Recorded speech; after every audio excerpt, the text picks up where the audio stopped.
semua kerana hadir. Thank you all for coming. Assalamualaikum warahmatullahi wabarakatuh. Salam sejahtera. Dajiao Wanshang-hao. Ho ho. Pulau Tikus dan Bukit Bendera. Are you ready? Yeah! Are you ready for change? Yeah! Are you ready to ubah? Yeah! Ini kalilah. Ini kalilah. Ini kalilah.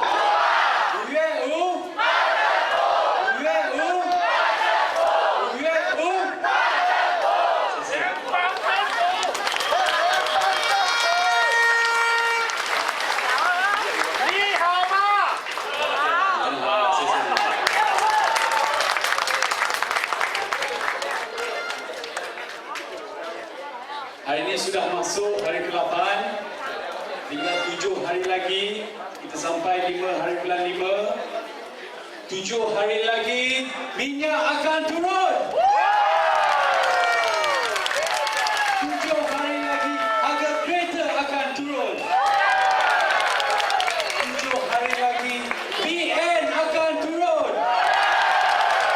Rakyat akan naik.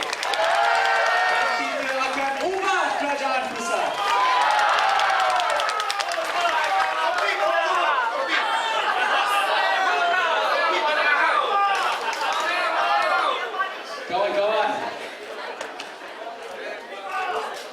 baru 3 hari lepas, 3 days ago, I went to Tanjung Bunga Market, and after I finished my walkabout, there was a lady who came up to me, very excited, and she showed me her hands. And she said, "Look at my fingers," and she had manicure. On the thumb, she had a rocket logo. On the second finger, she had a Keadilan flag. On the third finger, she had a BN logo. On the fourth finger, she had a PAS flag. So I said, "Why do you have a BN logo on your third finger?" And she said, "So I can show them the middle finger."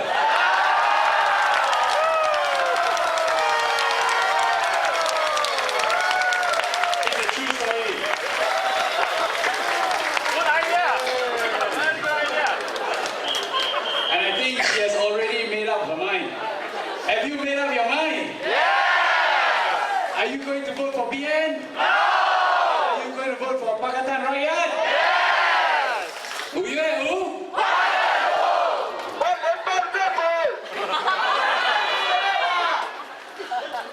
Saudara perempuan, dalam 1 minggu yang lepas, dalam ceramah saya di merata-rata, saya selalu bercakap tentang keperluan untuk kita nak satu negara yang bersih, kerajaan yang bersih, kita nak pemimpin yang bersih, dan juga saya bercakap tentang keadaan di Malaysia di mana kita tidak mempunyai kebebasan, our public institutions are corrupted, we do not have media freedom, we do not have individual freedom, we do not have freedom to speak, freedom to think, academic freedom, dan lain-lain lagi.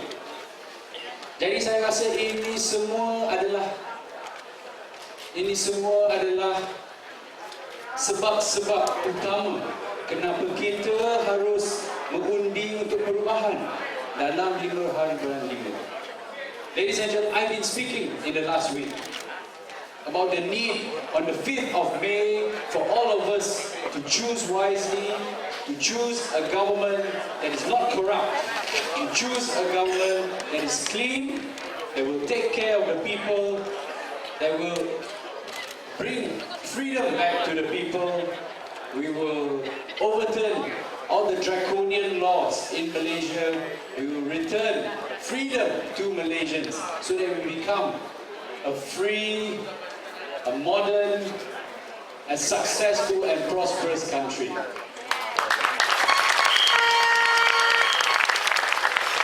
And today, I would like to talk about the economy.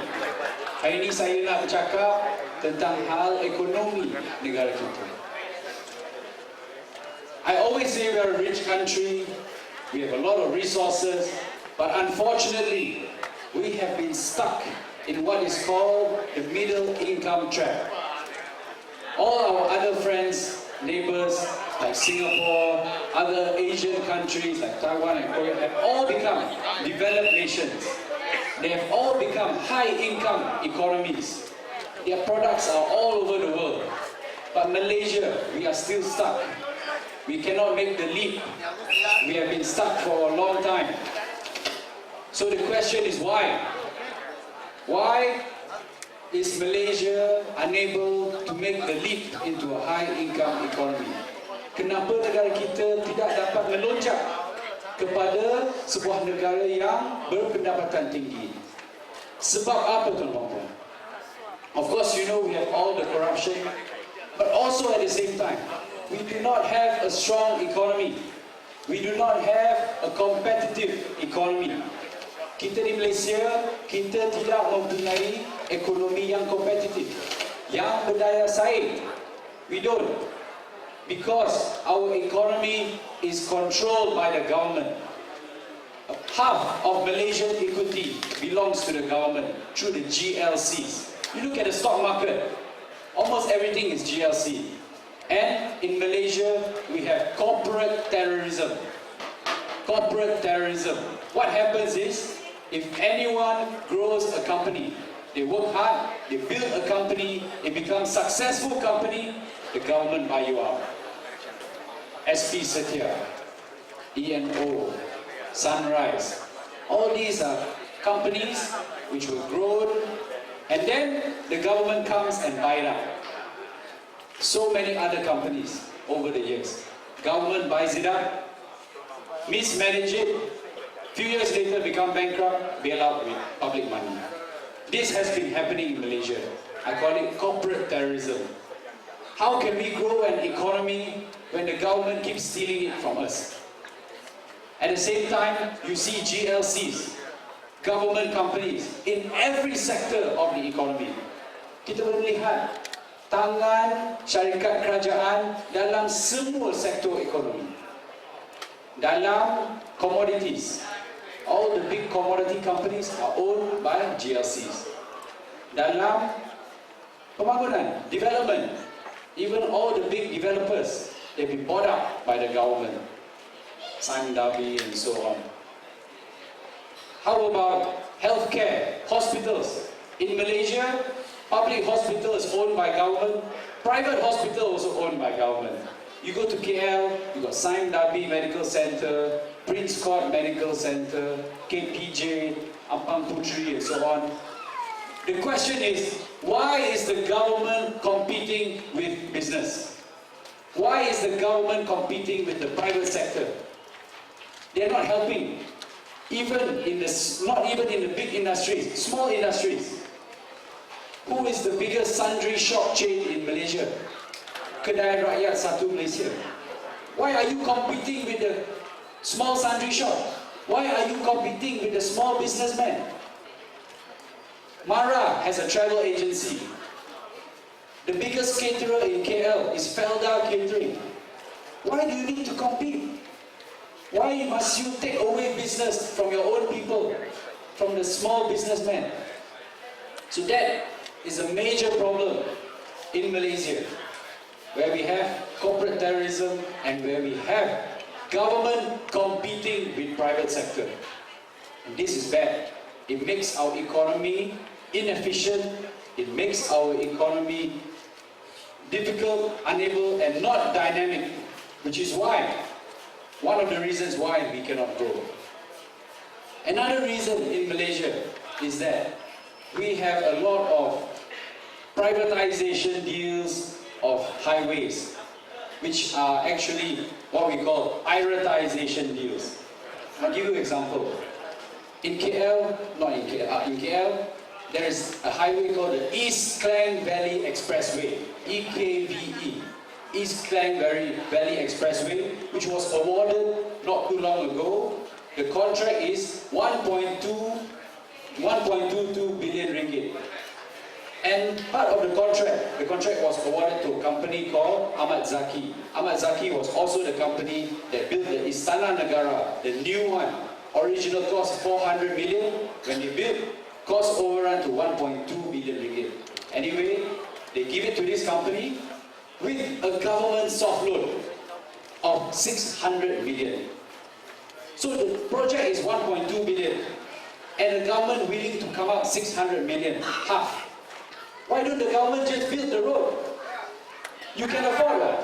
Why must you give a loan to a company, to your crony, 600 million to build a highway when it costs 1.2 billion only? And at the same time, they give them a toll concession for 50 years. This is corruption.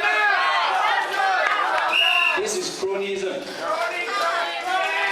Project 1.2 billion, government pay half, give them 50 years to collect toll.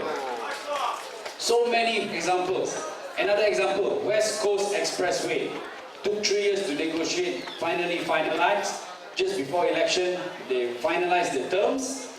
5.2 billion ringgit project comes with 2.2 billion ringgit soft loan and the land worth 1 billion ringgit paid for by the government.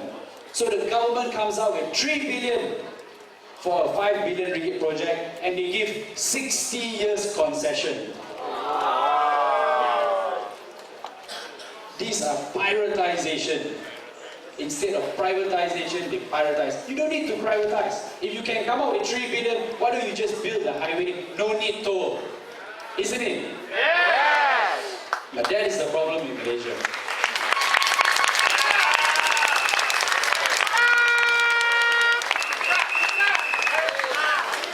Another example, at Ampang LRT extension. In KL, they are extending the Ampang LRT line. So the government called a tender. But you see, Barisan Nasional tender different from Pakatan Rakyat tender. Our tender, we do open tender. Best price wins. Best company wins. But their tender, they did a tender, many companies went in. The company with the best price, was a French company, very experienced company, Belfort, experienced in doing LRT. But they did not win the contract. Who won the contract? George Ken. George Ken, local company, no experience in doing LRT, they won the contract. Why? Because Tan Sri Tan Keh Hock, the owner of George Ken, is Najib's golfing buddy. So I also want to go and play golf now. So that is the problem. Cronyism all over. And the same goes with all the tolls. North-South Highway, built cost of 6 billion ringgit in the 1980s. Up to 2010, already collected 24 billion ringgit. And what do? Extended the toll until 2038. Supposed to end in 2021, but they extended to 2038, even though they've already made so much profit. That is why we want to abolish the North-South Highway toll. Kalau kita buat, kita akan hapuskan tol Lebuh Raya Utara Selatan. Sebab ini tol yang membebankan rakyat. It is a toll, Plus has already made so much money, yet they still want to collect more and more. This is not right. This is not right. And, tuan-tuan puan, kita bercakap ni, ada macam-macam kes, skandal, kroni, ekonomi yang berdasarkan kroni. Ini masalah di Malaysia, di mana semua keuntungan pergi dekat poket kroni. Semua. Jadi bincang pasal kroni, saya suka cerita tentang kroni nombor 1 di Malaysia. Who is the number 1 kroni in Malaysia? Who owns the sugar in Malaysia? Tan Sri Said Mokhtar. Who owns the rice? Beras. Only one company can import rice in Malaysia. Bernas. Owned by Tan Sri Said Mokhtar. And do you know imported rice in Singapore is cheaper than imported rice in Malaysia? Because it's a monopoly. He can put any price he wants. It doesn't matter. Who owns Proton? Also Tan Sri Syed Mokhtar. Who owns Puspacom? Who owns Modernas? Who owns Bank Muamalat? Who owns Gas Malaysia? Who owns the post office? Who owns the port? Who owns the Johor Airport? That's why I always say, that is one Malaysia. Everything in Malaysia belongs to one man. That is one Malaysia.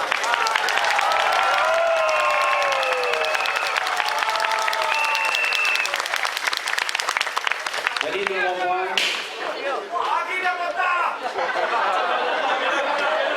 dalam manifesto Pakatan Rakyat, janji Pakatan Rakyat, kalau kita berjaya menang dalam pilihan raya umum yang akan datang, Pakatan Rakyat akan hapuskan monopoli. We will form. Kita akan timbulkan Suruhanjaya anti-monopoli, Suruhanjaya kontrak awam. We are going to review all the public contracts which do not benefit the rakyat. We are going to review the IPPs, Independent Power Producers. This is a con job, IPPs. 1990s, Dr. Mahathir gave 5 companies with no experience in producing energy long-term contracts funded by EPF. They raised bonds bought by EPF. Subsidized by Petronas. Every year Petronas gives 19 billion ringgit gas subsidies for IPPs. So they become inefficient. And profits guaranteed by TNB. TNB has a contract, they must buy electricity from the IPPs even though they don't need it. That is why our tariff has gone up. Because they are forced to buy extra electricity even though they don't need by this IPP contract. So we will review the IPP contracts.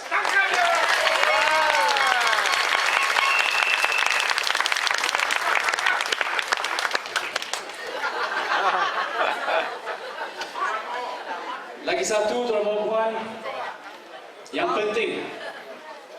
yang pentingnya Pakatan Rakyat membawa satu pendekatan dan falsafah ekonomi yang berlainan dengan Barisan Nasional. We offer a different economic philosophy. We believe that if we can enrich Malaysians at the bottom, that we believe that if we can make the ordinary Malaysian richer and have more spending power, that we can grow the economy in an organic way. That is very important. Jadi kita ambil pendekatan di mana kita akan tolong rakyat untuk mengurangkan kos sara hidup. So we will reduce prices, starting with reducing petrol prices. We will reduce coal. We will reduce car prices. Today, cars in Malaysia are so expensive. Kereta di Malaysia sangat mahal. Kenapa? Kerana dia nak melindungi syarikat Proton yang tidak dapat mendapat keuntungan. Unprofitable company, inefficient, unable to compete, yet we are protecting them by having high excise duty. A Proton Myvi has 85% tax. You pay 46,000. Actually, you only should pay 25,000. So imagine if we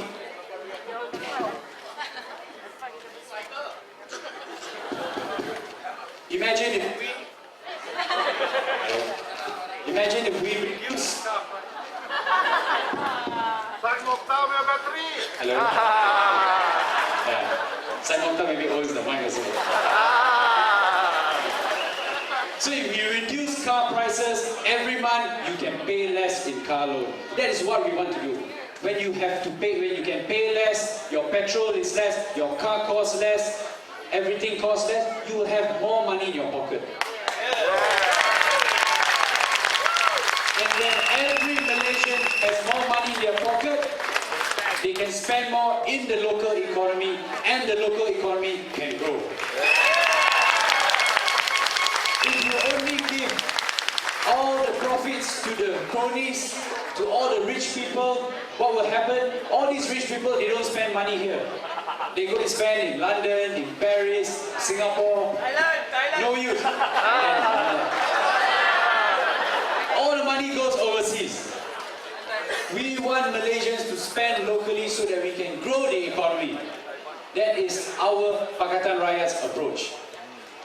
Thirdly, we also want to empower women. In Malaysia, we have a very low female labour force participation rate. Kadar penyertaan tenaga kerja wanita yang rendah. 46% female labour force participation. Singapore is 60%. Thailand is 70%. The World Bank estimates if Malaysia can reach 60%, we will increase our GDP per capita by 8%.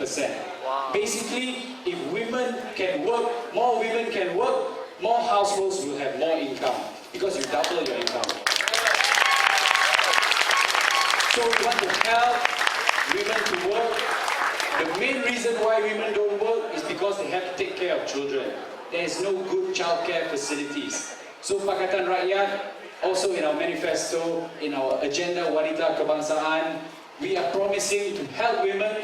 We want to empower women. We want to make sure there's good childcare facilities. We want to give incentives for people to start quality childcare facilities so that people can send their children to childcare, and then the mothers can work so that husband and wife work, you get more money.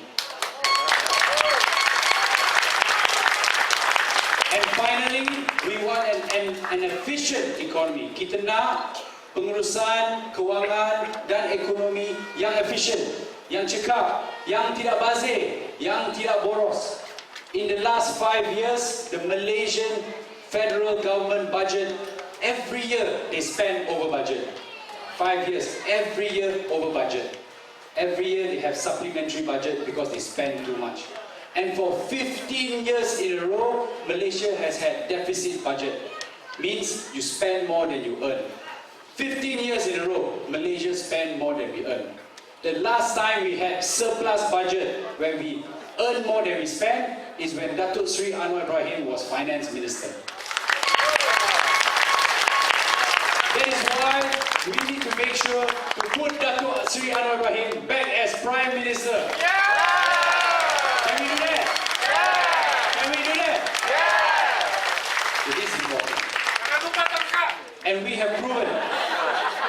Pakatan Rakyat, kita dah buktikan dalam 5 tahun di Selangor, di Pulau Pinang, our reserves have increased, our revenue has increased. In Penang, we increased state revenue by 47% in 5 years.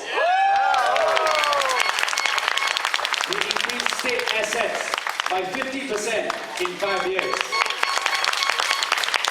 Every year under Pakatan Rakyat, Penang budget is surplus, no deficit. That is why we have extra money every year. That is why we take the extra money and give it back to the people. And that is what we will do. Not like Barisan Nasional. They also give you money. They give you 500. But where does the 500 come from? Every year deficit. They have not enough money. They are in deficit. So they borrow money. That is why our national debt has doubled in 5 years. So every year they borrow money, then they give you back.